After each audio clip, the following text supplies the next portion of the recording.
this article we're going over this week, and it might extend into next week also, is something I published in 2010 in India in a book called Rethinking Religion. I was down doing PhD work at Purdue, and in 2006 or something, and the professor from India emailed me and said, "Hey, do you want to publish something in a book that we're putting together?" And I said, "Sure." And so this is it. It came out 2 years ago. It's published by Rawat Publications, which in India is that's a big academic publisher there. So now this is my attempt on this article to lay out a system of ethics. Okay, because well, it's kind of real particular. So I guess let's what I'm going to do is I think just read through and skip where we need to and comment where we need to and see what happens. You'll get an idea pretty quick where this article is going, and it'll present a real new picture of ethics. Now the title of it, which the publisher made a mistake on, it's called Buddhist Compassion and the Moral Nihilism of Quantum Non-Matter. Okay? So you'll find out pretty quick what that means, but let me just give you an idea. Buddhist compassion is, obviously, so that's an issue to do with ethics, relevant to our class. And compassion is one of the main issues in Buddhism. Moral nihilism is the rejection of ethical beliefs. And quantum non-matter, I think you already know what that is already. That's just the idea that the little building blocks that make up everything are not physical items. They're non-physical items. Because that's a theory that's out there that I happen to hold. And just to refresh your memory, the reason it's held is because if you look at something like a piece of paper or a brick or something, it has certain qualities that make it described as matter. But when you look at the little building blocks that make up the whole cosmos, they don't have any of those qualities. And they don't exist in time in the same way as material things do. They don't have solidity, surface. They're just flickering points of energy. Okay, so anyway, let's see where this goes then. Let me start off right here, right at the top there. In the world we live in today is a prison planet. Slavery and poverty is rampant, inundating every corner of the globe. Environmental destruction is relentless. Forests are vanishing. Pollution is unprecedented. Animal species extinction is widespread. Use of antidepressant and anti-stress medications is skyrocketing. The world's citizens are forgetting their religious life in order to chase lifestyles that only bring disorientation and dissatisfaction. War is widespread. New diseases are appearing, and crime rates are escalating worldwide. The purpose of this article is to show that there is an escape from this prison planet. Buddhist compassion is the escape. Buddhist compassion, as I will use the term in this article, is the realization that you are not different from me. Okay, so that's a principal issue that we'll discuss, and that is if you have two selves, say self one, two selves, and self two, there's equal sign here between them. Okay, what that means is you can't distinguish between them in any way. Okay? Now that's also a quality of quantum particles. If you've got an electron, say, here, and another one over here, and if you ask the physicists to say, what's the difference between those two? They'll say, we don't know what the difference is. And in fact, there's good reason to think that they're the same object. So the same objects exist in two places. All right, so that's I don't know if any of you have heard that, but that's a big, sort of big discovery in the last 100 years. That the idea of location, where one thing is at one location, that does not hold when you go and look at the little tiny building blocks that make things up.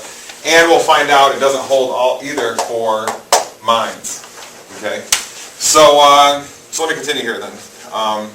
With this realization, the popular concept of an isolated self is revealed to not be real. Okay? It can be verified that Buddhist compassion pervades all conscious beings, but most humans have forgotten that this exists. So what there is just one self that's multiply located. Okay, just like particles. All right. So now continuing on there. Right. It's about here. About 6 lines from the bottom of that first paragraph. It can be verified that Buddhist compassion pervades all conscious beings, but most humans have forgotten that it exists. They've forgotten this since they have forgotten who and what they are, which is nirvana. Okay, that's a really important concept. And what that means is, so we can say here, self is nirvana. I think we've talked about some of this before this semester, but the real simple way to sum that up is to say that what we usually think of ourselves as a personality, and where a personality is defined as states of fear, desire, and, well, I guess that's probably pretty good right there. But what a person is, so personality is not what self is. All right? So you can, if you go and look inside yourself, you go sit in the closet tonight for 5 hours and try to find out who and what you are, you don't find some kind of thing that you say, oh, there I am. You say, that's me right there. What happens is you just find, feelings and thoughts, which usually are surrounding or have to do with fear and desire. So, but if you stare long enough, you'll find out that there's a deeper layer to yourself, which we're going to call, in this article, is called the feeling mass. All right, and that's, I can describe what that is pretty quickly. That's after a philosopher named Eugene Gemlin. He invented that term. And what that is, basically, it's real simple. If you look inside yourself, you'll see states of feeling, okay?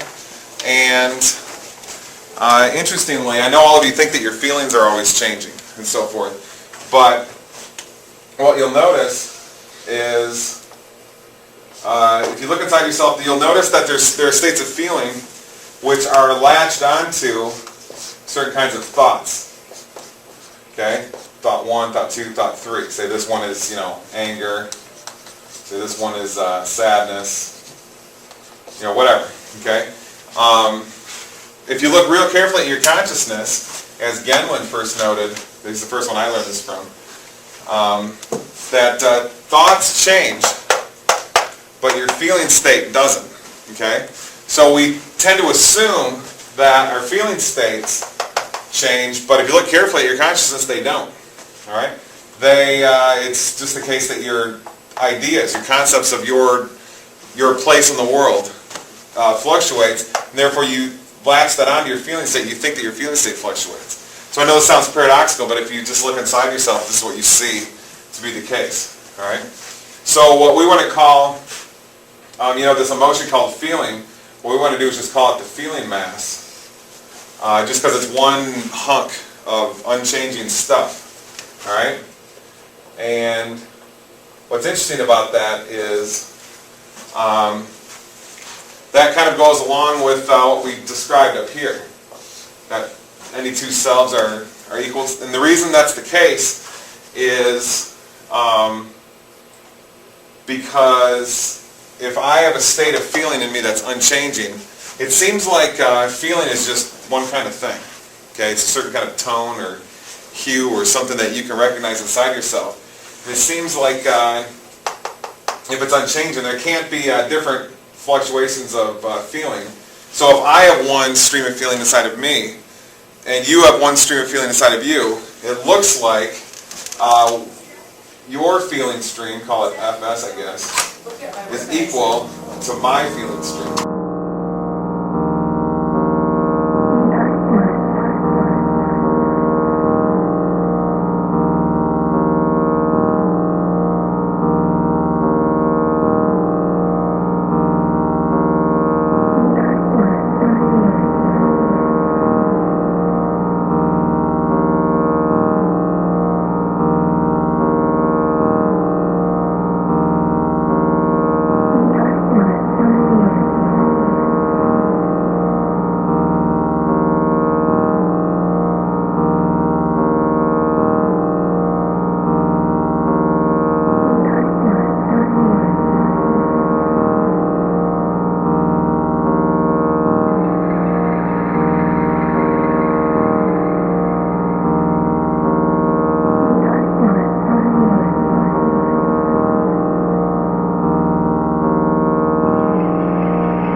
two selves, or two feeling streams, they're going to be equal to each other. The reason that's the case appears to be because it seems like feeling can just be one thing. It can't be more than one kind of thing if there's just one feeling stream streaming through you. So a lot of what we just said will come into play a lot later in the article, but I'm just giving you a taste, here at the beginning. So, so continuing on here, then I think at that first paragraph, I'm about 5 lines from the bottom. Oh, let's go to 4 lines from the bottom. 3 lines. So according to Buddha, hate is not conquered by hate. Hate is conquered by love. This is the eternal law. Many do not know that we are here in the world to live in harmony. Those who know this do not fight against each other. Okay, so that's a Buddhist principle. Buddhists tend to think that the real self, the personalities, or as I wrote down in the other room, the personality is fear and desire states of states of thought and emotion, where emotion really reduces to that one feeling stream. Okay, so Buddhists think that this is actually what you can call the false self. So the personality is actually the false self. So it's actually not what you are. Okay. But more specifically, let me say that Buddhists think that if you were to engage in some sort of spiritual practice, such as Buddhist meditation, that you'd quickly find out that there's a layer inside of you, which is called nirvana. And, your personality covers that up. Okay, and if you do certain practices and certain exercises, you can find out that actually there's a deeper layer to you, which is a state of, a word that's often used is bliss. Okay, it's a real state. It's almost like you're high or something. Okay, it's not just some idea like, oh, everything's great, and you feel warm and fuzzy or something. That's not what Buddhists mean. They mean that if you do certain meditation exercises, you'll feel intense feelings of ecstasy and bliss and peace that are much more powerful than anything like, marijuana or peyote or something you can get. All right, so anyways, that's so Buddhists think that the world is basically filled with people living according to their unreal self. Culture is largely responsible for shaping people, and it shapes people to not be what they actually are. Okay, people are actually meant to be beings of peace and to live in harmony. Okay, as the quote from the Buddha says right there. So let me go to that next paragraph here. As the Buddha indicates, it is not widely known that people are supposed to live in harmony with one another. Another way to put this is top of the second column, page 29. Few know that conscious beings are not separate or distinguishable due to the fact that all persons are nirvana. Yes, so the idea here is that the core of every person's self is nirvanic. All right, as I said, but nirvanic consciousness can only exist one way. It only has really one way of being. It doesn't have different types or something.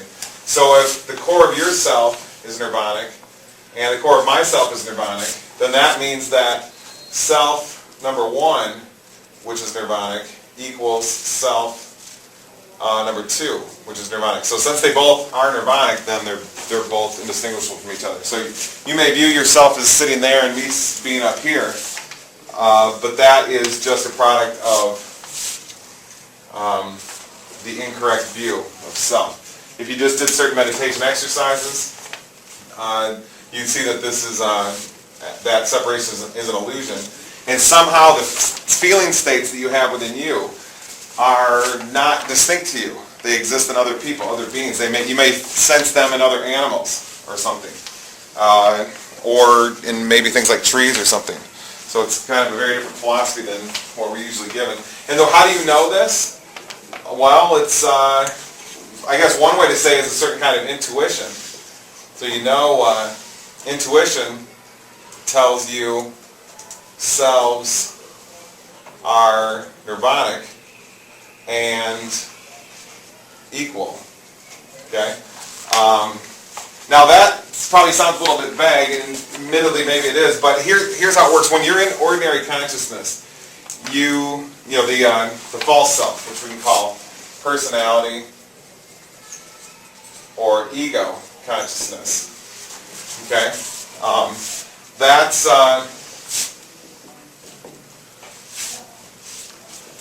is, you just hold certain assumptions. Okay? If I hold out my hand in front of me, in personality consciousness, or what's often called by psychologists the ego, or you can call the false self, or just think of it as your ordinary personality, who you think you are day to day. You make certain assumptions about the world. One is, for example, I think maybe we talked about this a couple weeks ago. If I hold out my hand or if I look at that stool, I have this feeling in me that stuff's real. Okay? Why? Why don't I have a feeling? When I watch a TV screen, I have a feeling in me that stuff's not real. Okay, why? But this world appears to be kind of like a screen of the mind. So why wouldn't it be the case then that I would look at my hand or the stool or the paper or whatever and think, oh, this stuff's not actually real. Okay? It seems there's no real good answer for that. But the point is that in ego consciousness, it's just held to be the case. And everybody in ego consciousness, personality consciousness, false self consciousness, holds this to be true. People don't walk up to each other and say, okay, we're not in a dream right now, are we, Fred? All this stuff's real, right? Okay, now we can start talking about it. No, everybody just assumes it, and then they go off their daily life. Now, in certain other states of consciousness, such as maybe a Buddhist state, nirvanic state, there's also certain assumptions that are held. All right, and one of them is not certain assumptions. Say certain things are just kind of known by everybody in that state of mind. Just like in how in ego consciousness, everybody just assumes everything's real and they're from what they see in the world. In nirvanic consciousness, certain things are just kind of known as well. And two people in nirvanic consciousness that meet and talk will automatically know that they'll talk in the same language. Okay, just like ego and personality consciousness people talk in the language of the external world being real. Nirvanic beings will talk in terms of language doesn't make any sense. Okay, or everything exists in a state of ecstasy. All right, or maybe what's often called Buddha nature. That's what. This is kind of how this philosophy got moving in Buddhism. And it's just sort of like the base level of knowledge in that state. Does everybody understand what I'm saying? It's not terribly important for moving forward this lecture, but okay. So now let me go to the third line here in page 29. There, residing in samsara. Samsara equals this right here. Okay, samsara.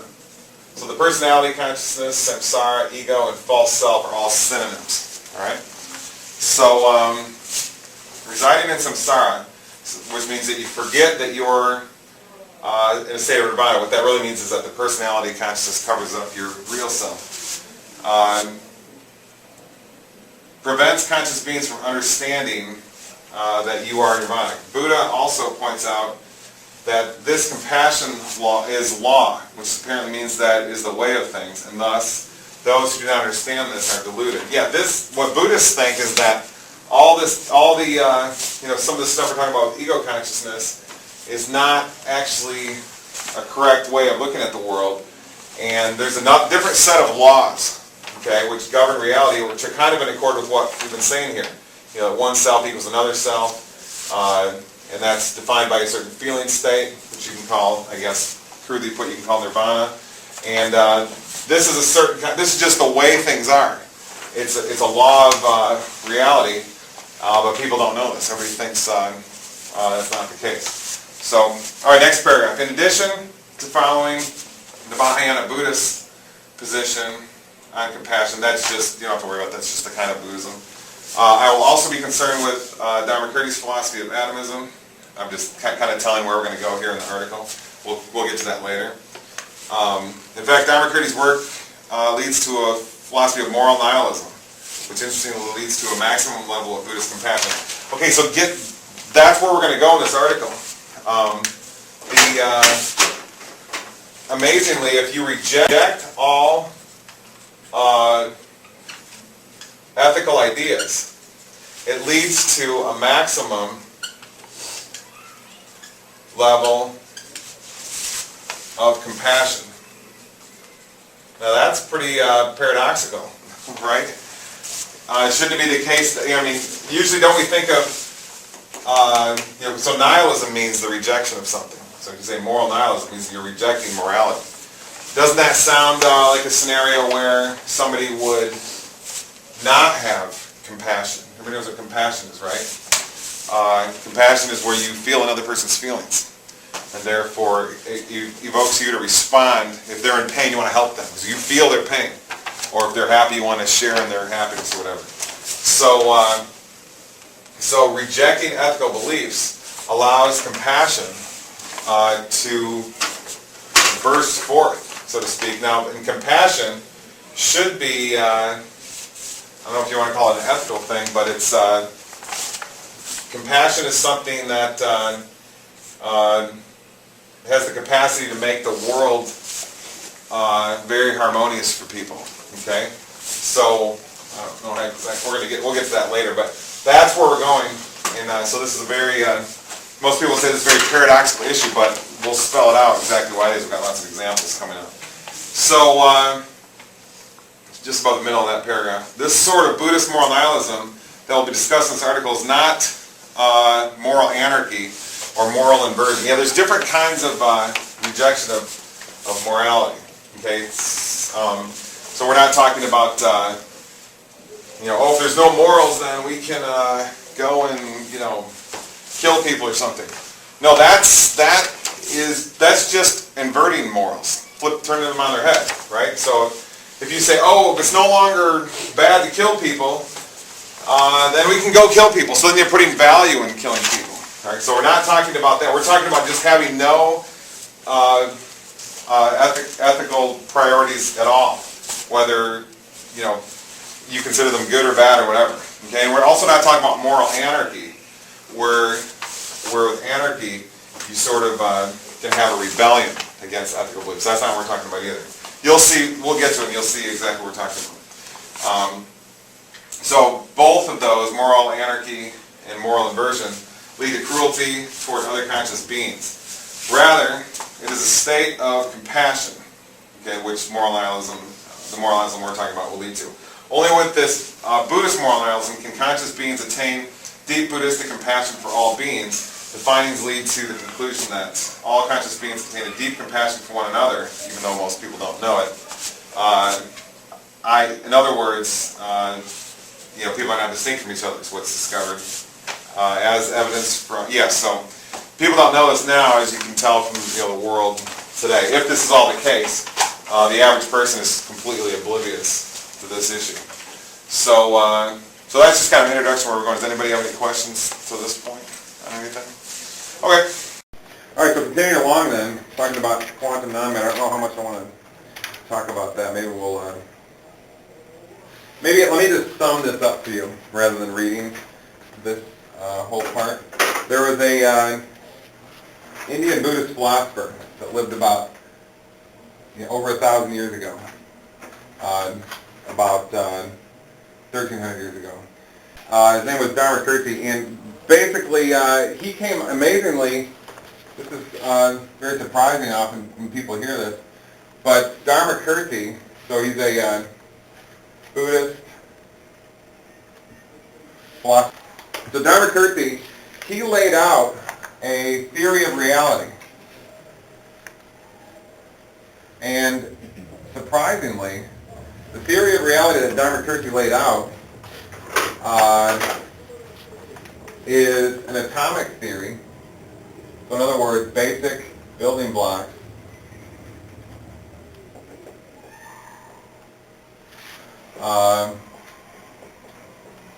make up reality. Now, the thing is, though, you can describe, so everybody knows that, remember what that means, we talked about this a few weeks ago. The idea if you cut up anything, desk, paper, whatever, and down to teeny little parts, the parts, get so small they're invisible, and you can keep cutting and cutting, and finally you get to a last cut where you can't cut any further. Those are what are called atoms, philosophic atoms, or basic building blocks. Now, the thing that's weird is, Dharmakirti, his view was identical, from what I can tell, to the modern view. So 1,300 years ago, this Buddhist philosopher came up with a view that's identical to quantum physics. So the modern views of what makes up everything is called quantum physics, the study of basic building blocks. They have real specific qualities.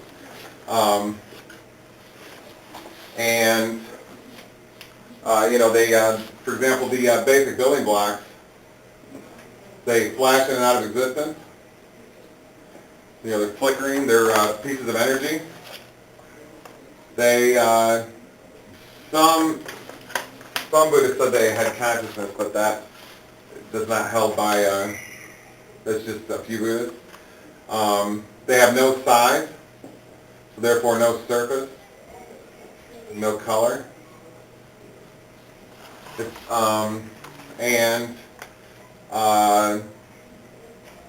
They don't exist in time like material things do. All right, so that's pretty much everything. If something doesn't have size, doesn't exist through time, it's composed of energy. Well, that means, I guess, they're not material, from what I can tell. Now, when you go to your physics class, they'll tell you, oh, the electron is, that's one of the examples of a basic building block, an electron or a quark or something. And they'll tell you, oh, those things are physical. If you ask them, how do you know they're physical? They won't be able to answer that question. They'll say, well, we just think they are because they make up physical stuff. Well, that's not a good answer because, you're just denying all of this going on right here. Okay, you're basically saying that something that makes up physical stuff has no physical qualities, which is a contradiction. So now, how did Dharmakirti, this ancient philosopher, or he's actually not ancient, he's from pre-classical India, pre-classical Indian philosophy, how could he come up with the same theory? Was it just a coincidence? Maybe. But what he would say is that he came up with this theory through meditation. Okay, so he would do certain meditations, and he would see a different reality than everybody else did. Okay, so you see matter, and what he would see is superimposed with in the material world is a field of light everywhere, composed of these, where the field of light is composed of these immaterial pieces of flickering energy. So if any of you have seen the Matrix movies, this is illustrated. Everybody's seen those, right? At least one of them? Yeah? Except one, okay. You'll have times in the movie where the hero of the film, Neo, he'll be at some significant point, and all of a sudden the reality he's looking at will turn into flickering pieces of number energy or something. So that's basically the idea of, well, it's roughly the idea, not exactly the case, of what's illustrated in what's called Buddhist atomism, which comes from Dharmakirti. So that's what's going on here in that section on the bottom of 29 to the top of 30. Sorry for the messed up, inverted pages and everything. Now, there's another theory then that the next section discusses, and I'm not going to discuss this in much detail because it gets way too technical for a community college 200 level class. But it's basically the idea that,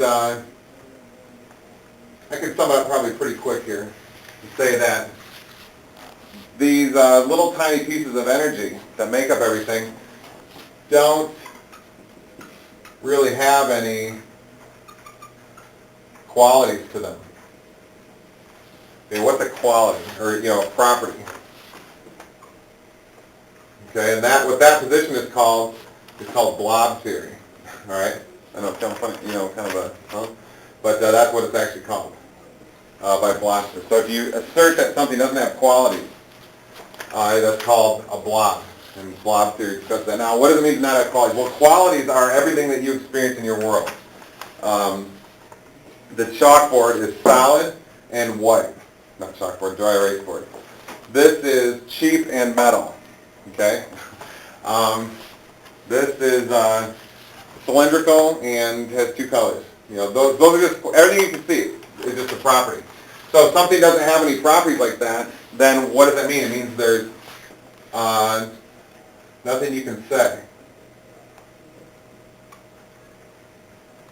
about the propertyless items. Now, more specifically, that means that the propertyless item is ineffable. Okay, it's beyond language. Okay, just like when you have a feeling like love. Okay, there's nothing you can say about it. Nobody can describe what that is.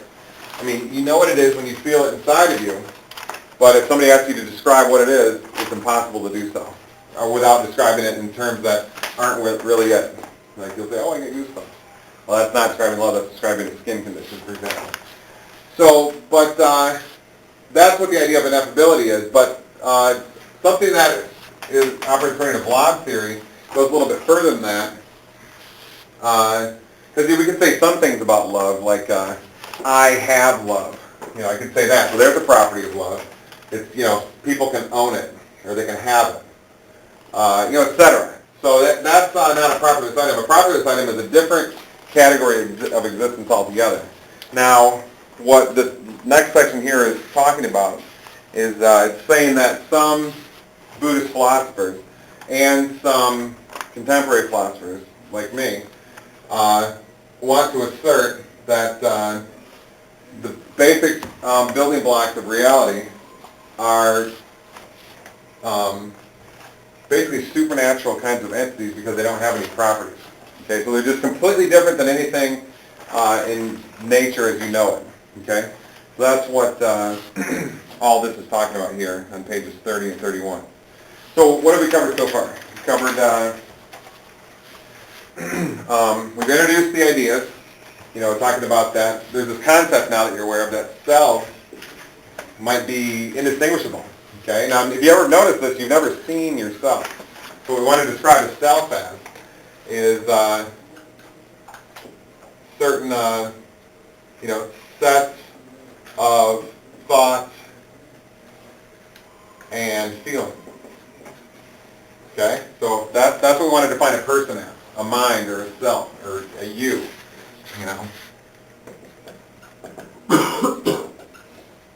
All right. So what else are you going to define someone as? You're going to describe them as a soul or something? Well, if you are, then this has to be what the soul is. Because you can't describe something, a person, you yourself in invisible terms, or say, you're a spiritual entity that came from heaven, or something like that. You have to, find out what really makes you up. If there's something that ceases to exist, and you think, oh, if that goes away, then I go away too. What is that thing? Well, that's pretty easy. It's just your thoughts and feelings, which I think we talked about a couple lectures ago. So now we have this idea that we've introduced here in the first page, just to review, that there can be a scenario where certain thoughts and feelings can be the same. All right. So if I have a certain thought experience or feeling experience in my consciousness, then maybe perhaps you do as well. All right. That's that's probably a new idea for many of you, but that's what we're talking about here. And so those are those are the first ideas we discussed. Then second, we discussed the idea that inside of any person is the real you. Okay, you have to somehow find that or something. And it's, the real you is not what you think you are, which is your personality. Okay? That's just an incorrect belief. Now, then the next idea we discussed is that, well, it's kind of just on the board there. Let me try to sum it up in different words here. So then the next idea is that, we'll come back to that, but that reality is composed of tiny pieces of energy, okay, which is what all of your science classes are telling you about. This is a nice discovery that's happened scientifically over the last 150 years. But Buddhist philosophers were talking about that over 1,000 years ago. Somehow, and they say they discovered that through meditation, and the little elements that make up reality are incredibly different from anything you have ever understood about, reality to be like. Okay? You understand reality in material terms, but the tiny little pieces of, the basic building blocks, the tiny little pieces of reality, the little bits that make up everything you see, are incredibly different from anything that you can understand. So that's as far as we got right there. Does anybody have any questions? That was just to review it all. Okay. All right, so going to page 37, in the middle of the page. Okay, so now we've got our basic philosophy built here then. Okay, which isn't too complicated. Now I want to start talking about Buddhist compassion. So that's on page 37 there. So let me just start reading there. Having established the Buddhist quantum philosophy that will be used to build the theory of Buddhist compassion here, right in the middle of page 37. Another issue will now be discussed that is critical to the theory, the thesis that non-nirvanic beings can only be filled with hate and violence toward one another. Okay?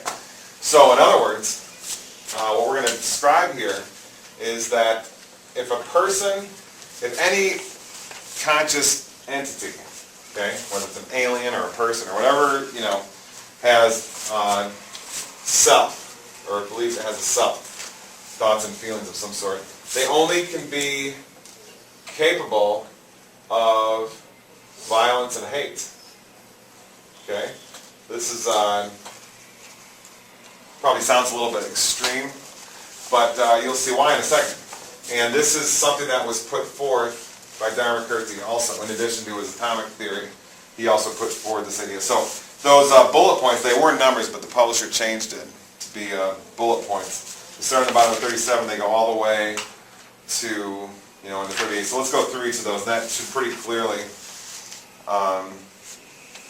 that should pretty clearly lead to this thesis that the, what this will be kind of a radical new way of looking at people. It means that if people are in personality consciousness, ego consciousness, samsara, the false self, are only capable of violence and hate, that means then that our ordinary ways of interacting with each other in our daily lives have a lot more conflict and bitterness and so forth than most people admit. So when you're talking to a friend of yours, say earlier today, and they're giving you a little put down, or they're trying to be competitive with you, what'd you get in your are you going to go to Florida for Thanksgiving break, whatever? Oh, really? Well, I'm going to, then, you say, yes, I'm going to Florida, and they'll say, oh, well, I'm going to go to, I'm going to do something really fun, too. So they're also competing with you. So, I mean, it's kind of a bad, off-the-cuff example. But if you notice how people interact with each other in daily life, it's much more competitive and spiteful and so forth than we usually think about, okay? I've gone through whole days where I'll notice that every conversation I have with someone, out at work or something, is filled with little put downs and little bits of competition, and it just, if you look carefully, it has a lot more strife than the average person would realize. I mean, I know when you go to work, this kind of becomes obvious. You get your boss yelling at you, and this other guy's, giving you a hard time or whatever. I know, but I mean, I'm talking about in the big picture. Thanksgiving dinner with the family. Everybody's competing and grandma's, chewing your ass out and all this kind of stuff. So it's, if that's the case, this is where it comes from, this argument that we're about to go over. So let's start this here. We'll think of other examples then. So first point there, amid the attitude of ordinary, non-nirvanic empirical consciousness, that just means this. personality consciousness. It's called, what Buddhists call it, Hindus call it samsara, Buddhists call it dukkha. Okay? Alright, so so in that ordinary consciousness, where a conscious being does not observe the ultimate reality, okay? So, actually, let me back up here. So there's two ways that you can observe reality, as I think you're putting together here. This way, as I already said, but then there's another way, okay, nirvana. But what do you see in nirvana? Well, we already said, it's you see an energy field of light, okay, of flickering light. That's the simplest way. It's not really a very good way to describe it, but it's, for the purpose of this class, it's the simplest way. So, when a person is not observing actual reality, and they're instead observing reality through their false self, last sentence there on the page, it is believed that a person is an isolated self. Okay? So in other words, instead of saying self 1 and self 2 are the case, it is asserted that self 1 and self 2 are not equal. Alright? So you'll, if you're in nirvanic consciousness, which is what we're describing here. Has everybody got that point? I think I hit it pretty good, but this is what happens when you do, as you all know, there's a state of consciousness called nirvana that Buddhists talk about. That's kind of like their heaven, but it's to be attained now, not in an afterlife. What you see is this energy field, okay?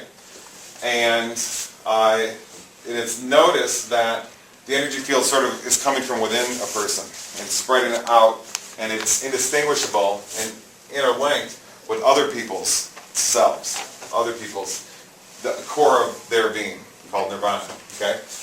But this is not noticed when a person is living according to personality consciousness, all right? So what happens then is you're not aware of the fact, according to Buddhists, that selves are equal, so you erroneously believe selves are not equal. So you think you're separate, that person's separate from me. You think that even though you've never seen what you look like, you even know what the self is. If I ask you to define what it is, probably most people wouldn't even have thought of this before, we put it on the board. Most people say, oh, it's my body or something like that. Well, we've talked already this semester why that's not an example. So what happens then is the personality consciousness covers up the real nature of people, which is to be in a harmonious Buddhist compassion state of indistinguishability, as we discussed. And instead you think that you're an individual individual isolated self. You're alone and you're separate from the world. It's the simplest way to put it. Okay? So you are alone and separated from the world. Alright? That's what this is the mark of the false self. Alright? That's does everybody see where we're going here? I know this is kind of a lot of words, but there's a pretty just simple principles that are kind of being laid out. You can almost sum it up like this. Buddhists say real consciousness, infinite light of joy. The opposite is what most people exist in, ego consciousness, filled with violence and pain. Okay? Ego consciousness believes, or does not notice that selves are equal. Nirvanic consciousness does. Okay? That's where we're on that first bullet. Anybody have any questions on that? Okay. Again, all this probably sounds kind of wacko to you, but that's just because you haven't done, the Buddhists would say, that's just because you haven't done the exercises, which will show you that what you really are, which is a nirvanic atom, okay, a nirvanic field of light. And when you get to that point, you will say, oh yeah, now I agree. This is what I am. You don't now. You think, this can't be right. This doesn't make any sense. I've never heard this before. This is bizarre. But the Buddhists say, well, that's fine. When you take the steps to do the proper exercises and so forth, you will, when you get to this point, in other words, when you remember who you are, which is a nirvanic experiencer, or nirvanic self, you'll say, yeah, that I see now. I was mistaken before. This is me. Remember when Luke Skywalker got to the Empire Strikes Back, when he got to Yoda's planet? Yeah? Yeah? What does he say? He says, there's something familiar about this place, right? That's because what Dagobah, you remember when he's approaching, he says, man, there's life readings everywhere. When he's crashing down in the spaceship and then he smashes into the swamp. That's because he's going to the place of life. He's going to the place of energy, all right? And symbolizing how he's going, back into himself to find out what all of reality looks like. So it's kind of like he's remembering who he was. In Japanese Buddhism called Tendai Buddhism, that's what they always refer to the self as either, is there a forgotten self, this one, the one that you think is real but is actually false, or is there forgetful self, or is a self that you remember, okay? Because that's what it feels like after you do those meditation exercises. It feels like you remember going back, you remember, it's like, this is what I am. It's like you always knew or something. It's kind of a strange, hard to describe scenario, but that's what the Buddhists would say. So, okay, going to the next bullet point here. Top of page 38. The self wants to survive, okay? So I'm going to just kind of put these on the board here, I guess. So bullet point 1 is that. Bullet point 2 is real simple. And this is an empirically verifiable idea. I think all of biological science is roughly based on this idea. Self wants the survival of self. So, this is the basis of Darwinian evolutionary studies, or post-Darwinian evolutionary studies. There's some part of you, whether it's your genes or your collection of cells that make you up, or something about what is considered to be a self wants survival.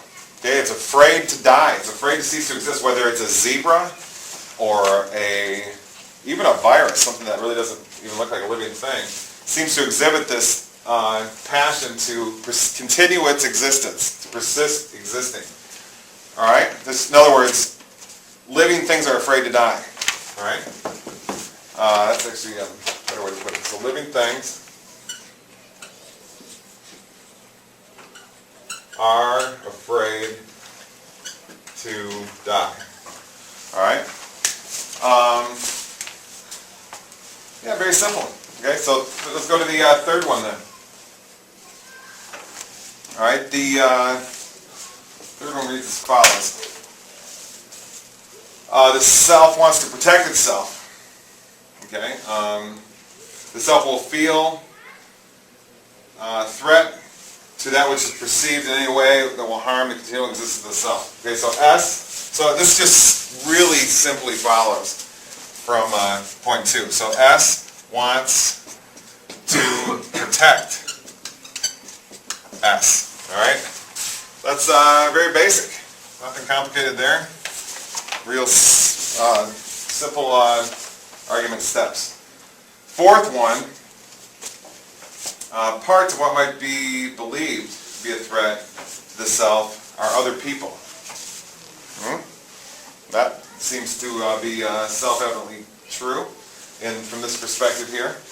Thus, other persons who are perceived to be a threat to the existence of self will be considered an enemy, and thus will be hated or attacked either overtly or covertly. That's the key.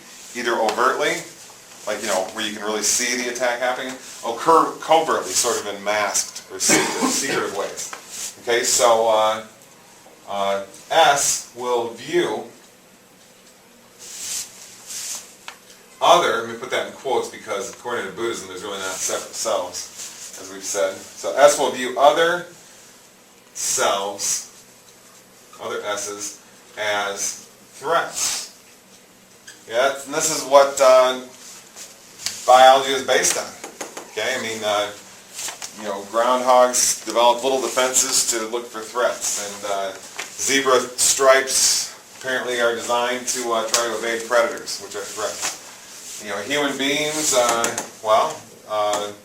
other people have resources that you might want. They have money that you might want. Okay, so you need to find ways to get it from them into your hands. That's another way of saying, you know, they're a threat to what you want your life to be like because they've got what you want.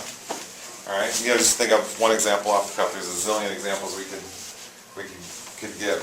Okay, so next point: the illusory, isolated self will seek out what it perceives are the best conditions for it, including removing threats. Okay, so we're really not even proceeding. Well, I mean, do I even need to make this a number 5? Yeah, why not? So S will seek to remove remove threats, you know, such as other S's. All right. Now, we don't mean by remove. We don't mean that, you know, selves go around and want to kill everybody. Okay.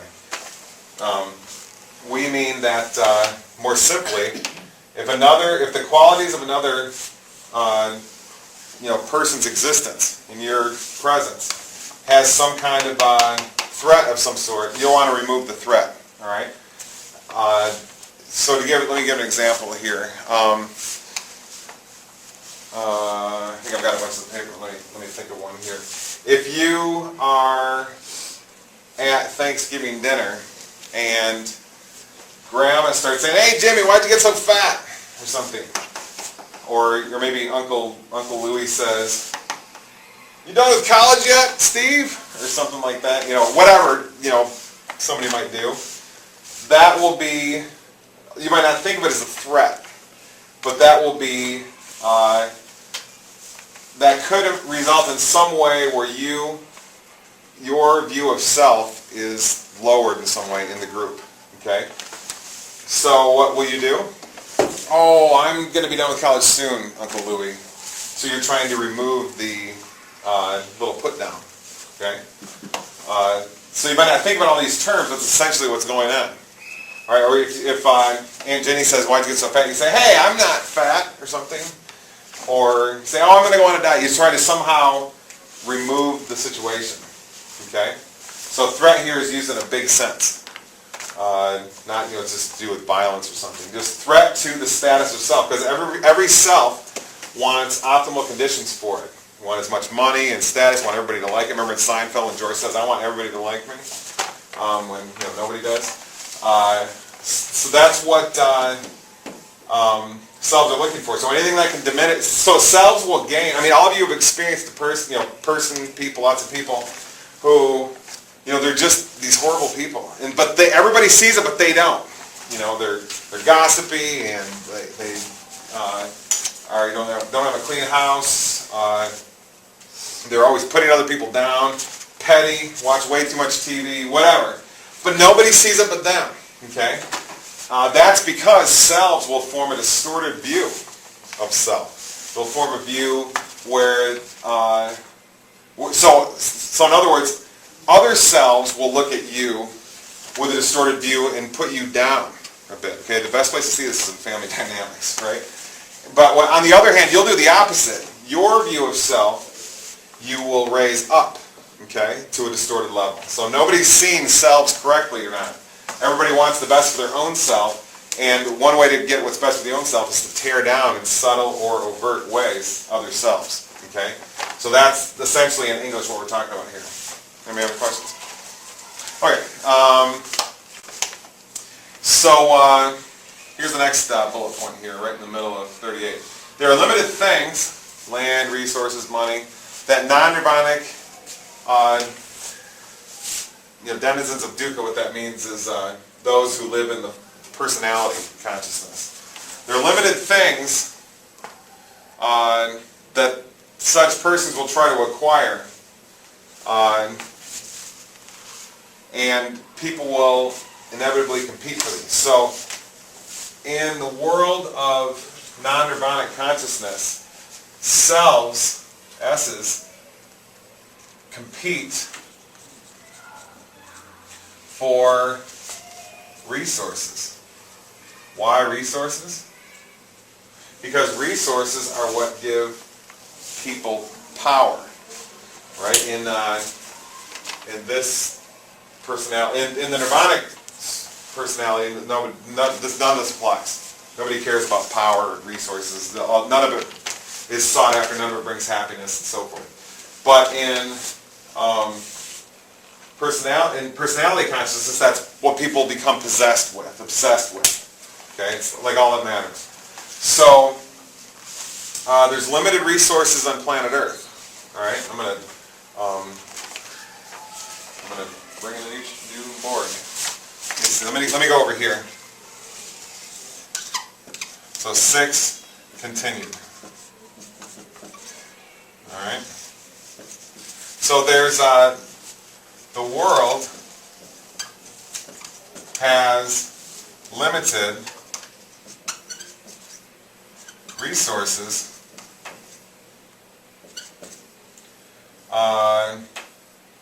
and insatiable appetites by selves. Okay? So you have to think about this for a second. What this means is that we live on a planet which is roughly a closed system. All right? So there's only so many resources that can go around. And everybody wants as much as they can get. Resources are things like land, maybe you can consider money one, that's not really, but usually money represents something material. Land, property that is, buildings and structures, big ticket things, not like a DVD collection. That doesn't have any real wealth in the, maybe you can go sell it for $20 at the pawn shop or something, but we're talking about stuff that brings wealth. In biological terms, biologists would say, things that bring mates, okay, M-A-T-E-S. So if you're a homeless guy, you don't have any resources except maybe your shopping cart you swiped from Target and your can collection, right? So you're not going to get too many mates. This might sound kind of too, whatever. This is how biologists and anthropologists would describe it. Okay, he's not in a position to get mates. Why? Because the average female, whether this, I don't know how many, you're not really supposed to say this, but hey, I'm just talking in biological and anthropological terms. Females are made to reproduce, okay? Men are made to help them reproduce, all right? And that's what most of our psychology and biology is designed towards, all right? That's why, some of you guys are sitting in here right now, and, some of you women So anyway, long story short is, what will a female be attracted to, whether she consciously thinks about it or not? The guy who's homeless, the guy who works at 7-Eleven, the guy who makes $100,000 a year, or the guy who makes $10 million a year. Okay, the second two are where most women are gonna say that they're interested. All right. So what does that mean? That means men have to respond to that and get as much resources as they can. And I know women often chase resources just as fervently as well. I'm just trying to describe this in basic biological terms. This might sound a little bit too, sometimes people don't like when you talk in these terms because people don't want to, there's a movement now to think of women don't just want to reproduce. That's not exactly what we said here. Okay, we didn't say their only purpose is to reproduce. But female bodies are structured for reproduction and men's bodies are designed to help them in that. That's all we're saying. Okay, so there's going to be some huge percentage of women, 99%, 94% or something, that at some point in their life want to reproduce. That's all we're saying. Okay, we're not saying something like, oh, women are, can't really reproduce. It's not what was said. All right. So the point here is that the way for men to get wealth is to control as many resources as they can. Resources that, a DVD collection is not resources. Resources are things like, a collection of gold, a collection of guns, stuff that is worth a lot of money right now, a collection of cars, a collection of motorcycles, 100 acres out, in that place where land is valuable.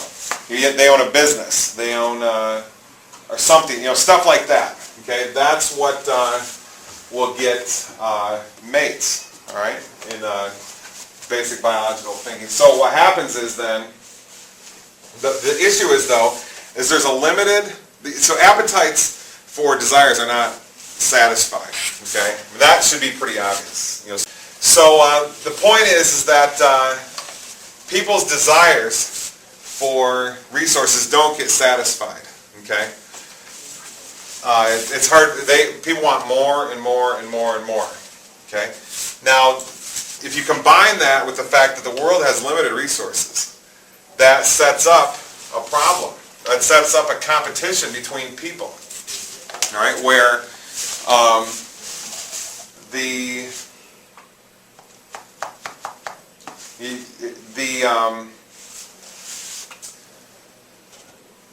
if you have, how am I trying to say it? You have to just think of the world's a closed system with only, think about it if there's certain units that people want to collect. Okay, so the world has, you know, units of stuff. We'll just have those represent resources. Okay, but you have infinite desire for those resources. That means that people will start fighting over them, right? That's all we're saying here in this long explanation. All right, so inevitably, as far as we've gotten here, we already can start to see where this argument's going. Inevitably, in the non-nirvanic consciousness, people are destined to be... Resources can be anything. You know, mates can be resources. People often fight over those. When I worked at 7-Eleven, when I was getting my undergraduate degree at the University of New Mexico, I saw one sister smash in the parking lot at 7-Eleven. I worked at third shift. I told all of you that, right? I worked at 7-Eleven. No? Yeah. I worked at 7-Eleven when I was getting my undergraduate degree in the 1990s. And it was third shift in the roughest area of Albuquerque. And that's a rough town, okay, that's all I'll say. It's in New Mexico, which is a state in between Texas, and most people think it's Mexico when you say that. It's a state between Texas and Arizona. I saw two sisters fighting in the parking lot, and one went to her car, got a baseball bat, and smashed the other in the head. And she had to go, you know, obviously, and it wasn't just like, you know, it was like, and she was in the hospital, and it was ugly. That's because, that was two sisters, they were fighting over a resource. Somebody slept with somebody's boyfriend, okay, which is what the police told me later. So that's a great example of how people will fight over resources, okay? So lots of examples we can give, but let me continue on and see where we're going here. Okay, so we're getting to, I think this is the conclusion. I think the publisher messed up in that last bullet. It's supposed to actually be a paragraph. No. This is the strange thing about academic publishing. When you give something to the publisher and then they mess it all up, which is, that's happened on 2 papers that are published. Anyways, so now we're at the conclusion here. Let's write therefore. This one. Hang on. Ordinary empirical non-nirvanic consciousness is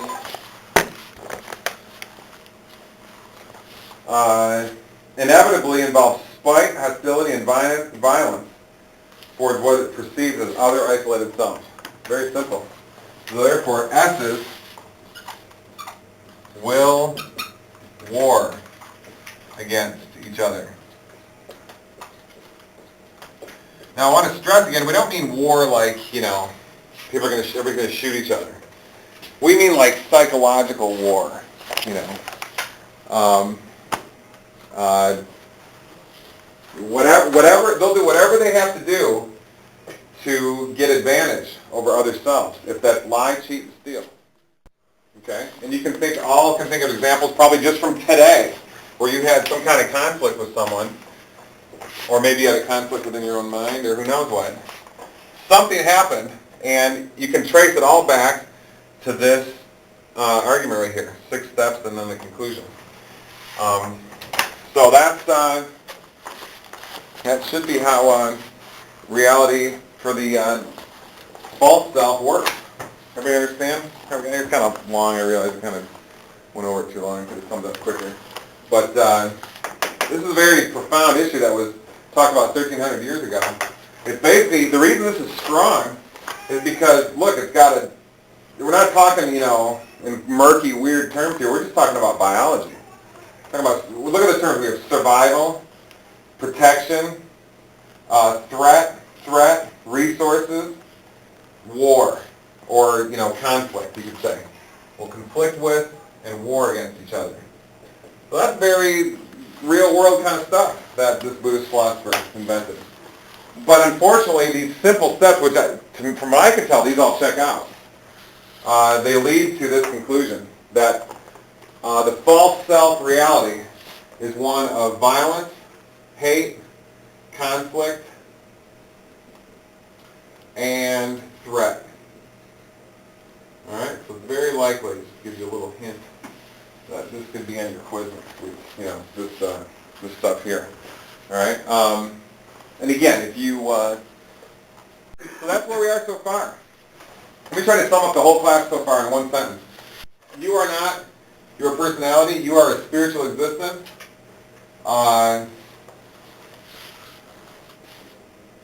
Semicolon. Reality is composed of a field of energy, and if you don't know that, you exist in personality consciousness, where you think you're an isolated self which has to compete with other selves to inevitably exist in a state of conflict. So that's kind of a long sentence, paragraph sentence.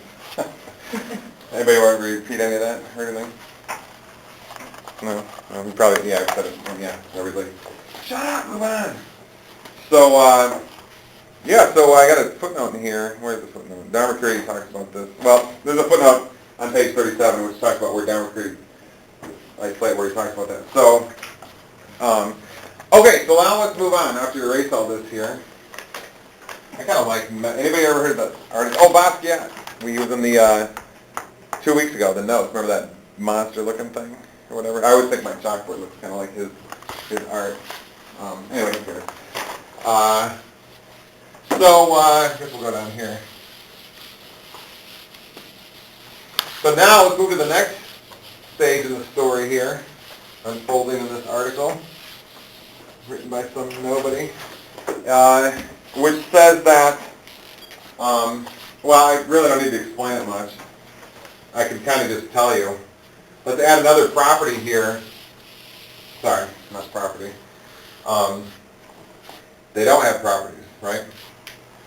No properties. So if that's the case, if the quantum atoms, basic building blocks, the little pieces of flickering energy that make up everything, have no properties, then they don't have moral properties. In other words, an atom, you can even think of the scientist atom that they talk about, you know, nucleus with electrons around it. Those things aren't good or bad, okay? Your atoms aren't good or evil, all right? That seems pretty obvious. Usually we say good and evil are things that are ascribed to ideas, thoughts. Thoughts can be about good or evil. Or somebody might say an action is good or evil or something. But what this section discusses is the idea that that's not the case for the little pieces of energy that make up everything. All right? So, cool? That's kind of simple, right? Everybody not get that? It's kind of like the same idea as looking at this piece of this eraser and saying, is this eraser good or evil? And you're like, it's just a stupid eraser. It's neither. Okay, that's kind of the same idea. Is an atom good or evil? It's neither. It's just energy, right? That's exactly what your quantum physicist professor will tell you. All right. Anybody have any questions about that? Yeah, I'll just move on. That's pretty easy. So, okay, next, going to the bottom of page 39. Let's talk about moral nihilism then, because this issue here,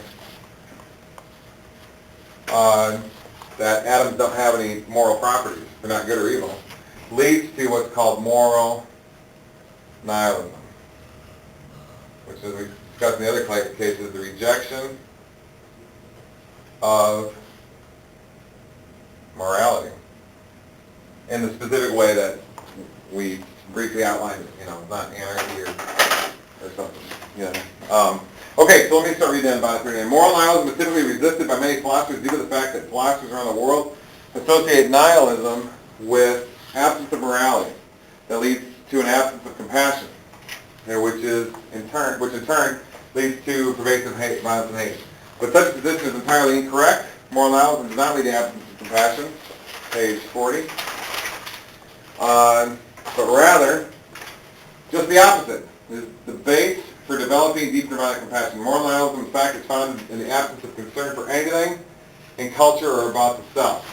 More specifically, it is found in the rejection of and moral value in anything illusory. Okay, so in other words, moral nihilism is stating that nothing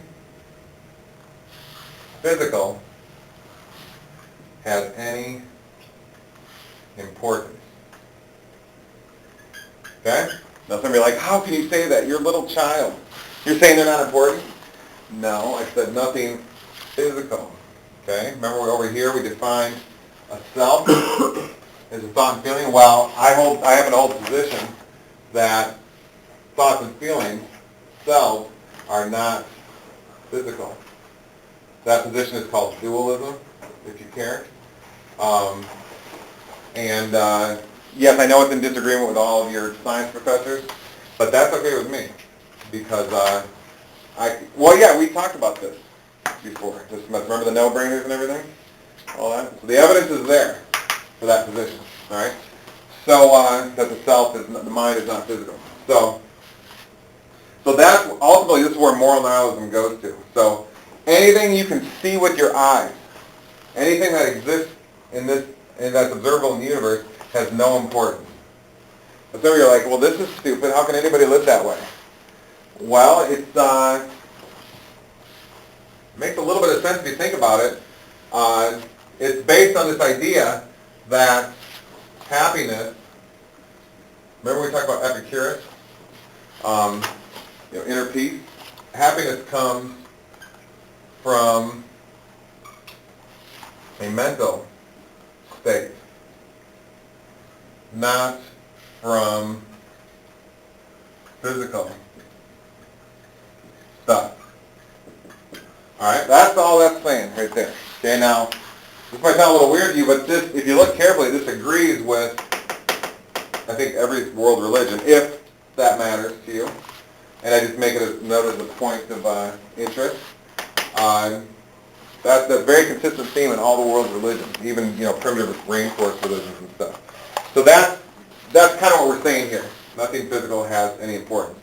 It doesn't contribute to happiness. All right. So that's why we're in a very material-minded culture that happens to be the Prozac nation, right? Everybody, like I said in the first line, in the first paragraph of this article. That's what happens when you just chase material things and don't have any Epicurean awareness, so like when we talk about hedonism. That's what will happen is that leads to confusion, lack of compassion, lack of intimacy with others, lack of spiritual feelings, whether atheistic or something to do with some God or creator or something. All that stuff will cease to be present in the person's life to some degree, and therefore happiness will vanish, because those are the things that make happiness, according to Buddhists, which you may or may not agree. Some people think having $1 million in the bank, a big screen TV, and a six-pack does bring happiness. Some people may think that. That's fine. But a lot of those people are the Prozac eaters, right? Like Zach Greinke, the pitcher for the California Angels, right? What's he got, $9 trillion? Not that much, of course. But he suffers from depression. He had to take a whole year off baseball because he couldn't cope. Now, I know the average person says, oh, that's just a chemical imbalance. And that's the only explanation possible. Maybe, maybe your psychologist professors are right. But I would argue that what a human is, as we talked about, is a stimulus response machine. Okay? And if you take it, we talked about this 2 weeks ago, if you take a person out of their natural environment, their behavior will be reflected in that. Okay, you don't have many cases of depression that I know of at all, ever. I got my undergrad degree was in, as you know, anthropology, studying hunter-gatherers. And I mean, I hit it pretty good when I studied it. And one thing I always noted is there were cases of depression in those cultures. There weren't cases of cancer either. It's really weird. Or is it? You know, cancer could be caused by something in the environment and civilization. So, anyways, where did I leave off here? Oh yeah, up here on page 40. So I'm going to go 5 lines down. Moral non-nihilism leads to placing importance on some material entities over others. Okay, so let me just, sorry to keep stopping and starting here, but that's really important. So moral non-nihilism is the opposite of this, what we've written here. Moral non-nihilism. So in other words, what's moral non-nihilism? That's just ethics, okay, having ethical beliefs. All right, and what that really amounts to is a scenario where someone will they'll place importance on some material things, and notice I say some, not on all. That's going to come into the key issue later. In a hierarchy. Okay, so it's so in moral nihilism,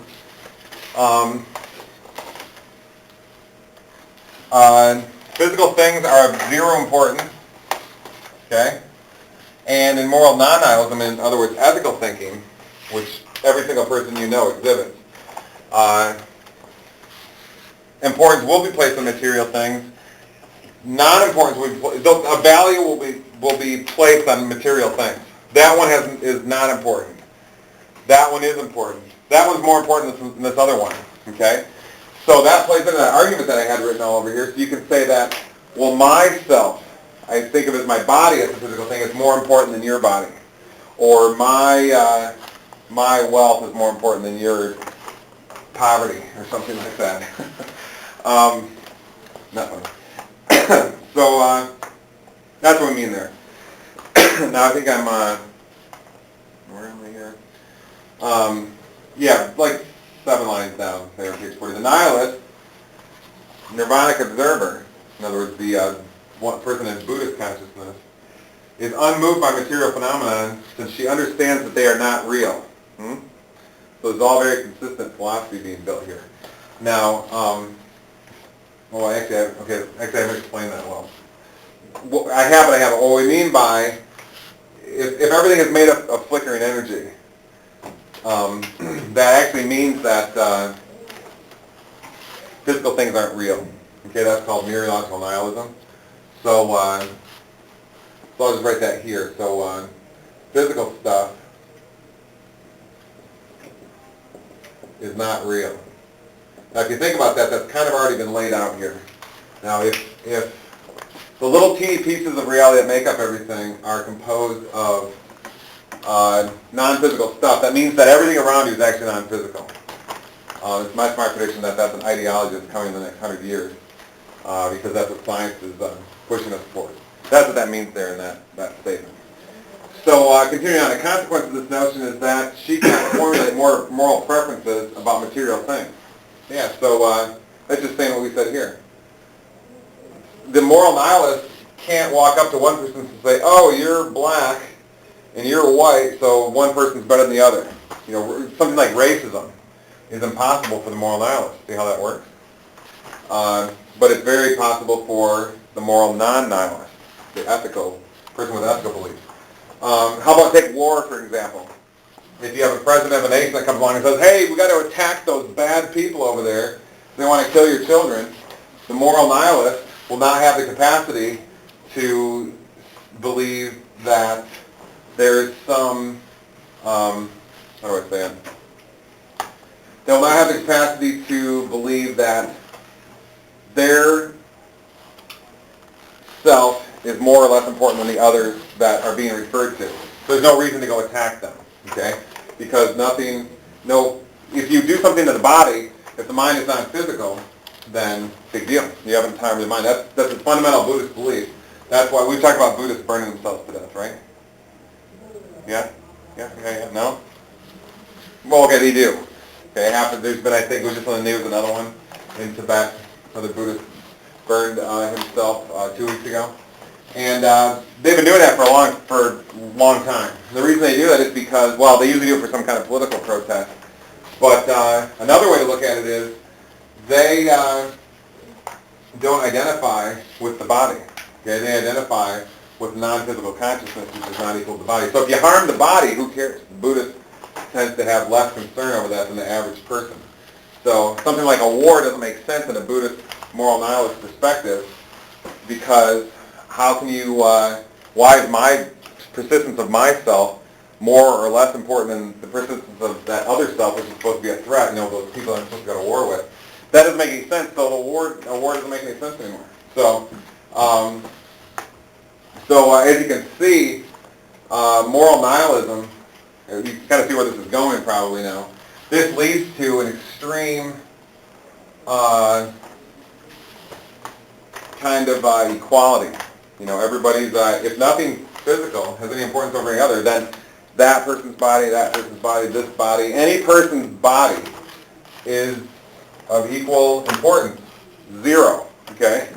So doing things like, hoarding wealth or going to war or having conflicts with other people, all this ceases to have any meaning anymore if you just hold this one moral nihilistic principle, as we're spelling out here, which ultimately comes from Buddhist philosophy. So this is an amazingly... Okay, what does this really tell us? This tells us that if you have ethical beliefs, that's where the problem starts. Okay? In other words, let me put that in an example. Well, I think I just did, but let me put it in another example. From this perspective, from the ethical perspective, if you hold that, if you have an ethical belief, my Bible, my Christian view, my religious view, my Quran, whatever religion you want to talk about here, has more value than another person's, well then, do you see where the problem comes in? Then conflict emerges between, you start to think of one group as superior to others, okay? This might be a contentious thing to say, but, so I'll say it anyway. I hold the belief that if you take an Islamic person or a Christian person, if they really firmly believe their religion, they may tell you that, everybody's equal and I don't think I'm better than the other person, but deep down they may really think that they are. Why? Because of what we're writing right here. It's inevitable. They have to think that their views are superior to others because they're right and the other views are wrong. So that places, however small or large, some bit of priority over self compared to others. Okay, so that's what this avoids. You really can't have standard religion in this perspective here. Now, a lot of you are probably thinking, well, yeah, that's great, but this is completely unrealistic and ridiculous. Nobody's going to hold this view. False. Okay? There was a time in India where people were holding views a lot like this. Okay? Where people were dropping out of society and going to live in forests and whatnot to practice various Eastern philosophies, which lead to this view. And not surprisingly, it was massive peace and so forth in the country at that time. So this view can emerge. Okay, all you need for it to emerge is for people to get tired of this, the false self, because that happens with people. You'll run into people that are like, I'm just tired of playing the game anymore. Tired of all the rat race and culture, the stuff that used to make me excited doesn't anymore. Or there's people out there like that. They're essentially one step away from this. If they They're losing their convictions. They're losing their will to establish their self over others. So that's one. All you need to give that person is ideology, such as in Buddhism, and it'll lead them directly to this here. So now, do I really think that the world someday will go into this state? Well, I mean, actually, I kind of do, but maybe a long time from now, because the world is firmly in this state. To say that there aren't, it's bad to have ethical beliefs, and that actually can lead to peace and harmony and love and compassion between people to a huge degree. Most people think that exactly the opposite. What really happens is you have to have ethical beliefs. You have to believe in some kind of God or moral code or something like that, and then you can be a certain kind of person that loves others. Well, that's a nice idea, but if you just use your eyes and look out at the world, that's exactly the opposite of what's going on, right? The religious people are the ones out there slaughtering each other. More specifically, the people that hold ethical beliefs in this nature that we just defined right there. Well, they place importance of some material things over others in a certain kind of hierarchy. All right, so anybody have any questions? Does this make sense? Seems to be pretty simple, but it's just a different way of thinking, all right, so let me keep going here. Anyway, an example. Let me just go I'm just going to start right about 10 lines down, right in the middle of that paragraph in 40. The consequence of this position is that the moral nihilist cannot formulate moral preferences about material things. She will see that materiality does not contain any moral properties, since materiality does not exist. She will not be able to, for example, understand that one physical body, such as the Jewish body, is any better or worse than another one, such as a Muslim body. Everybody follow what that's saying? It's impossible to, you can't have things like war. And all kinds of conflict that we have will go away if that's not the case. So it seems very clear. And what this means is the whole world is thinking about everything wrong. Okay, and that's what this appears to imply.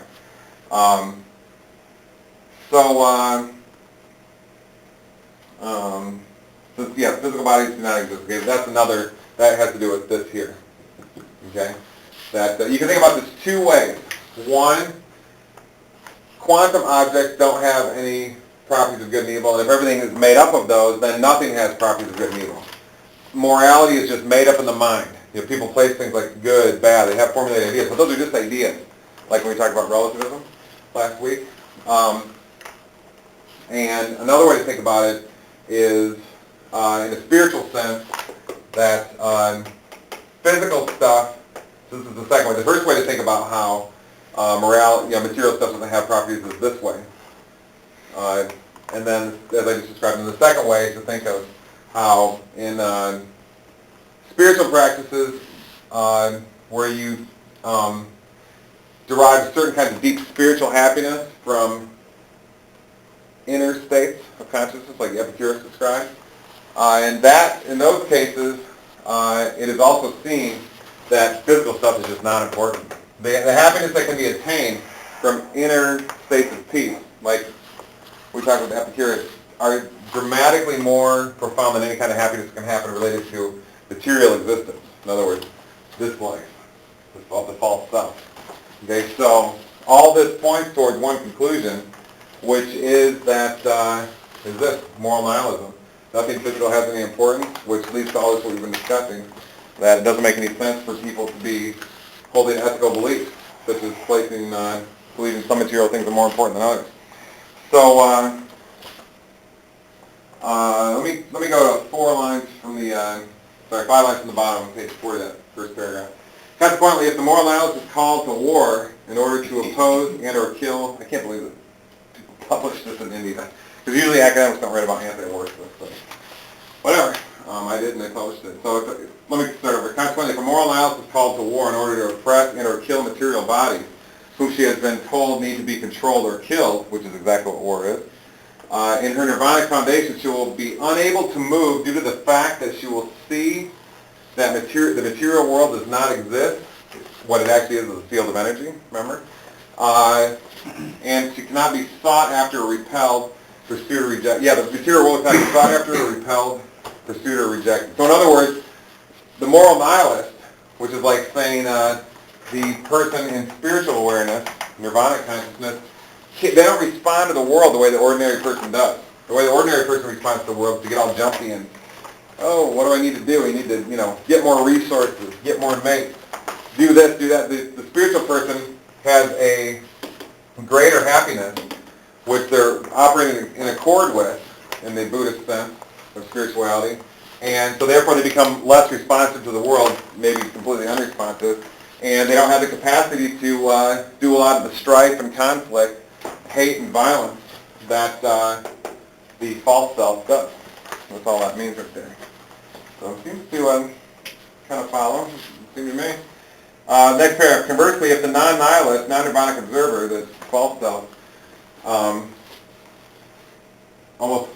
who almost always tends to be a moral realist, right here, the ethical thinker, illusorily believing that the self and material things are real, will develop ideas that some material things are good and others are bad. Okay, for the self, bad for the self. Wherein some material items needed to be grasped or hoarded, and others need to be attacked or obliterated. That describes human behavior overall, right? And it's exactly the wrong thing to be doing, apparently. According to Epicurus, and according to really the relativism lecture of last week, and according to this Buddhist ethics lecture here. So it is the non-nihilist, then, 4 lines from the bottom, the non-nihilist, then, who is prone to and capable of violence, while it is impossible for the Buddhist moral nihilist to muster up enough physical body movement to hurt a single person in any way. Okay? So, in the true nirvanic sense, it would appear that it's impossible for that moral nihilist, the nirvanic Buddhist, to harm another person. Okay?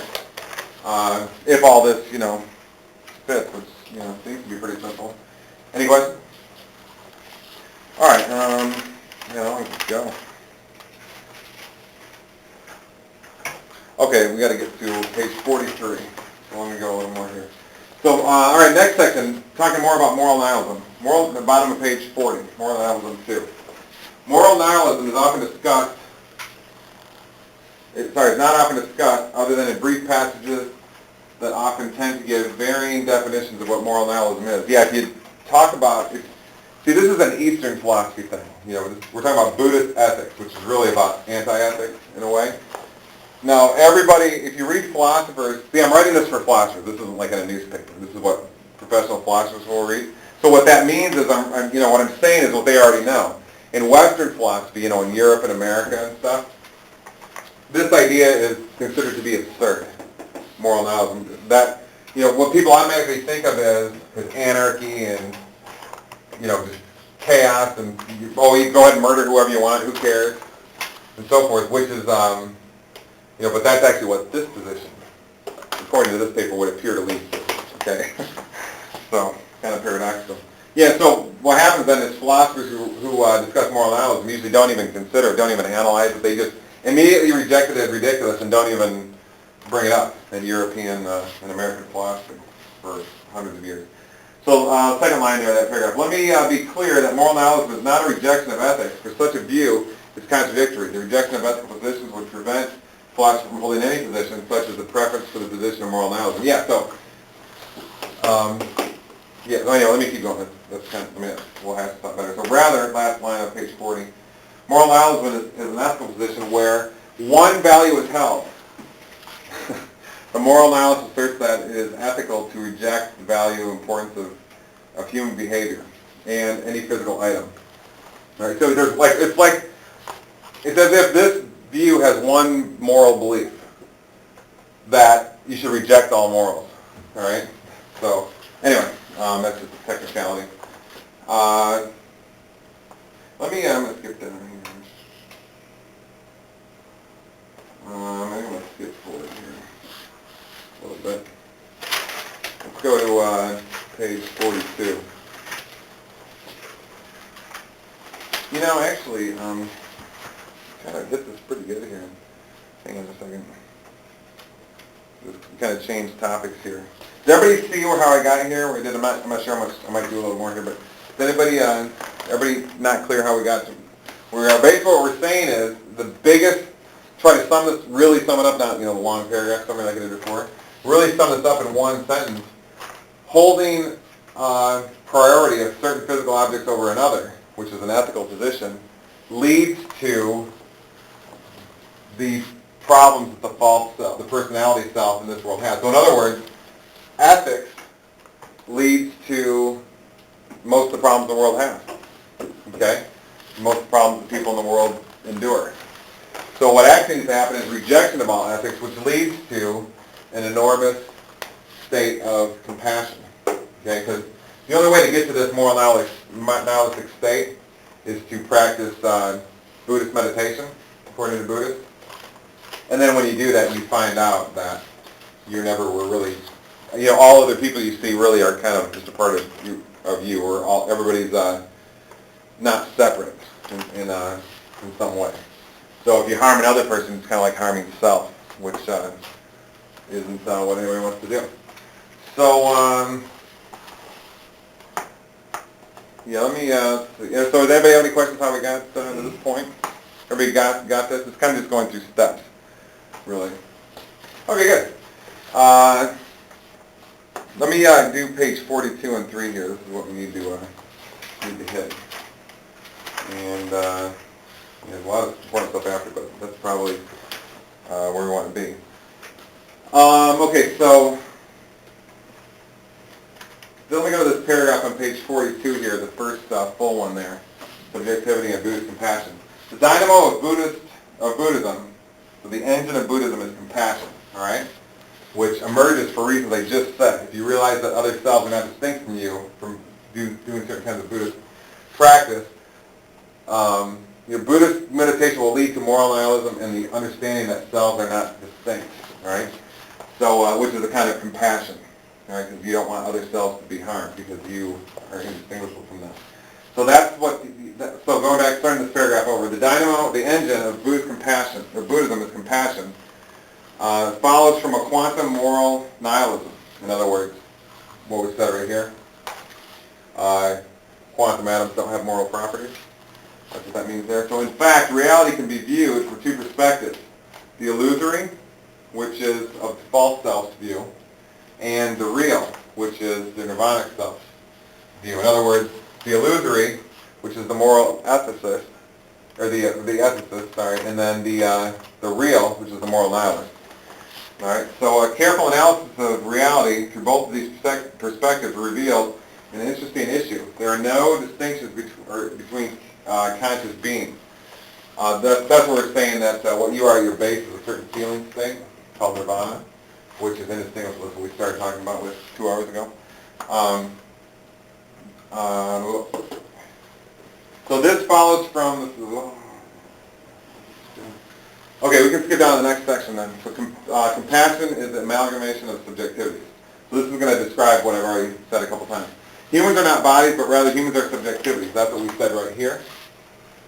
Okay, subjectivity is the inner stuff of your inner mind. All right. So humans are not bodies, but rather subjectivities. So if we are genuinely experience and feel one another, if we are to exhibit genuine compassion, it is not ultimately through body contact, which is illusory. Because I don't know how many of you know that, but these things, quantum, the little building blocks that make everything up, they don't contact each other. They don't have, they don't touch each other. You can go ask your physics professor and know. They can't. How can they touch each other if they don't have a surface? Okay? So what that means is that all the touching experiences that you think you have are actually not, there's actually nothing touching. There's actually things that are resisting. If you can look at it microscopically, your fingers get real close but don't actually touch, the electrons repel each other. So anyway, that's what that's saying right there.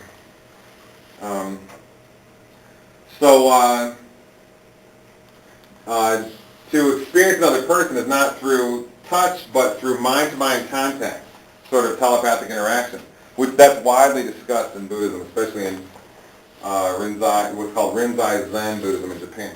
Next sentence. So, but as is well known, if things are able to actually contact, they will become indistinguishable. Yeah, has anybody ever? Well, that's what Let me erase some of this so I can describe what I'm saying here. This is a really, really important issue. It kind of sums everything up.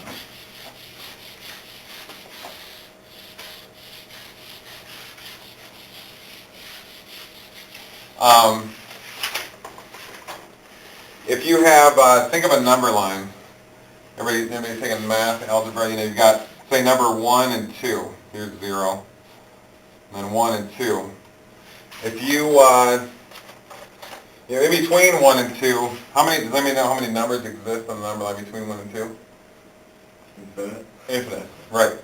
There's, if you take a half right there, actually it's 1 and a half, we'll just call it a half between those, and you can half that to a quarter, you can half that to an eighth, you can half that to a 16th, and you can do that infinitely. There's infinite numbers there. So if we, now think about that with respect to, take two spheres that are about to touch, all right? So think of them as really close together.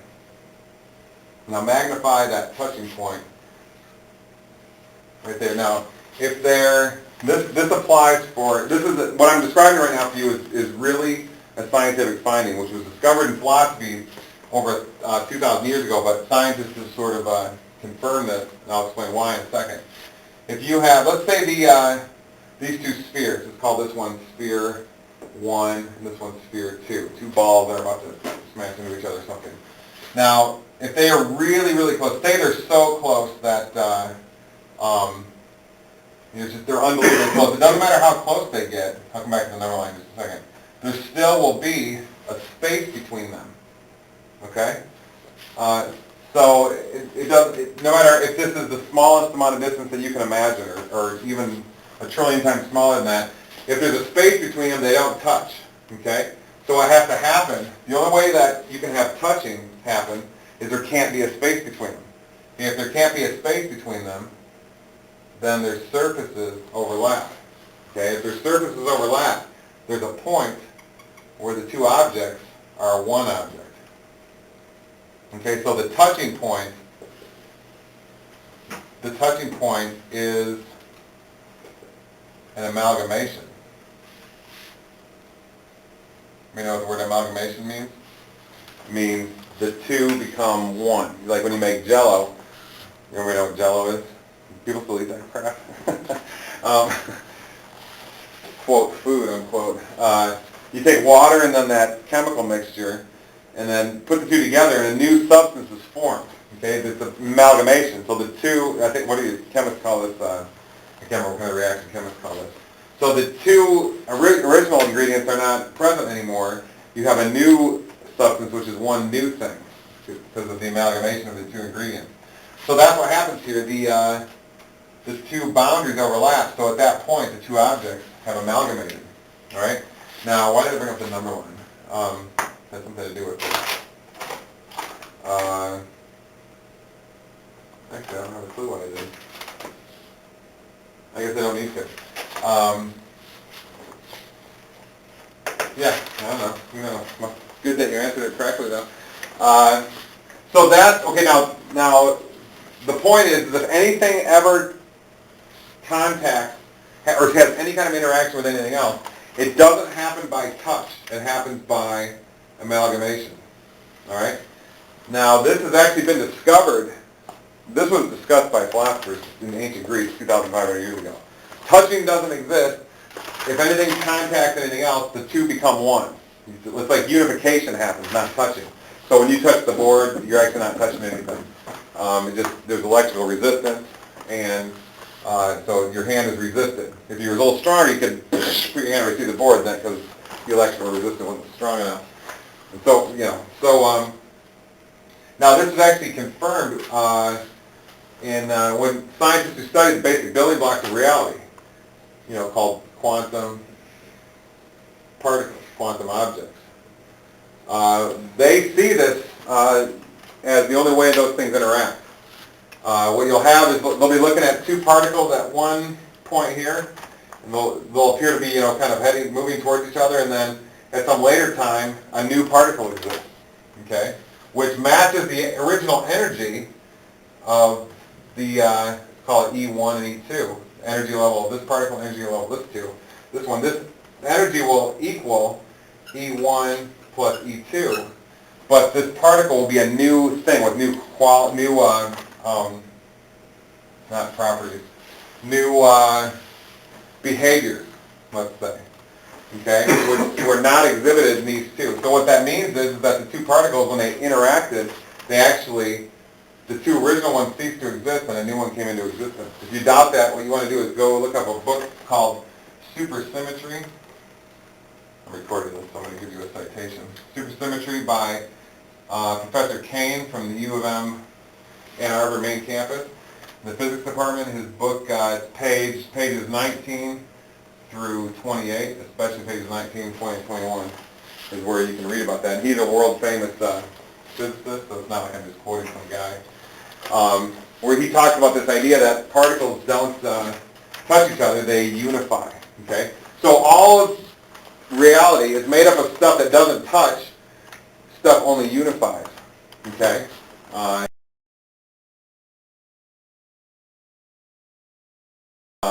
And that's the case with everything. So this whole concept of things touching each other that humans have in this, in the false self perspective, doesn't exist. It's not real. It's an illusion. Okay. So that's kind of what we're going at here.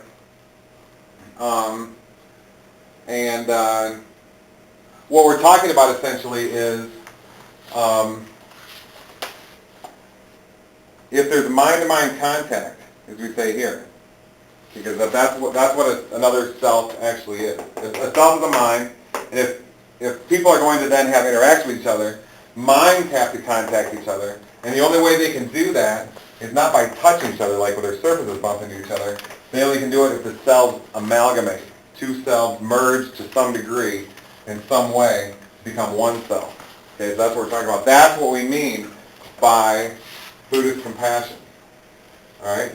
So now we've got several ways that we've discussed here of how cells are indistinguishable in some way. And what that is cells are indistinguishable.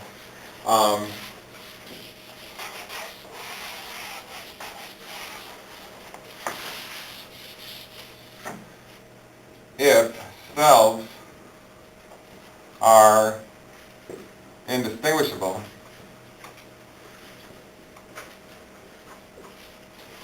then one self has as much interest in another self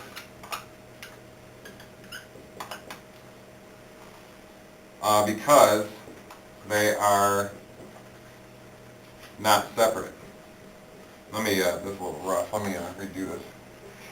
See if I can clean that up a little bit. So if cells are indistinguishable, then the one self, call it S1, has as much interest in another self, call it S2, as it does S1.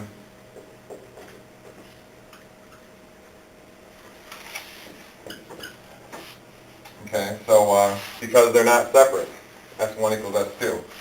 Alright, so yes, that's how I want to say it. So if cells are indistinguishable, then one self, S1, has as much interest in another self, S2, as it does S1 because they're not separate. So that's what we mean by Buddhist compassion, which is the foundation of Buddhism. Alright, so that's how everything we've talked about leads to this position. Okay, the false self covers this up, makes you unaware of this. So what you have instead is anti-compassion, the opposite of compassion, moral nihilism, or ethical beliefs also will do the opposite of this. You'll have more interest in yourself rather than another self, which will lead to anti-compassion, which leads to, the big mess the world is in. And whereas moral nihilism and Buddhist experience of the true self, not the false self, will lead to this, where every other person is viewed as an extension of or a piece of yourself, which you innately have interest in. So therefore, it will be treated with as much care as you would for your own self. So, this really is what Buddhists think. Okay, this is really how.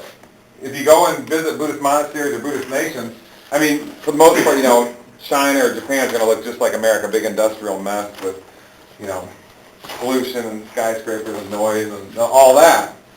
But when you go to the Buddhist communities, they really do exemplify this kind of stuff. They don't act like you would, you're used to seeing other people acting. You often hear people say, you go to an Indian reservation and Native Americans don't act in the jumpy way that civilized people do. Okay, that's because some of the same stuff kind of is going on for reasons we discussed 2 weeks ago when we discussed cosmic mystery. All right, but it's roughly the same thing going on. Does anybody have any questions how we got to this point? Any questions at all? Everybody's crystal clear on everything. It makes unbelievable sense. Best article you've ever read in your life, and the world's problems are solved. Maybe. All right, well that's cool because I think I hit it. We hit it pretty good. Let me just say one thing before everybody jumps up. A lot of it hinges on this. Okay, well, I know we've talked about this a bunch of times this semester, and you're familiar with it, but the idea of quantum objects is where that they don't have. You can't say that they're a quantum object, a basic building block of good or evil, and it doesn't really have any structure or qualities or anything to it. That's where a lot of this comes from. Okay, so what Buddhists want to say is that this is real. This is what real reality is, and hey, this happens to perfectly correlate with our philosophy they've been developing for thousands of years, especially with Dharmakirti in 700 AD in India. So that all leads to moral nihilism, which leads to fierce compassion, which the world is missing. Okay, so.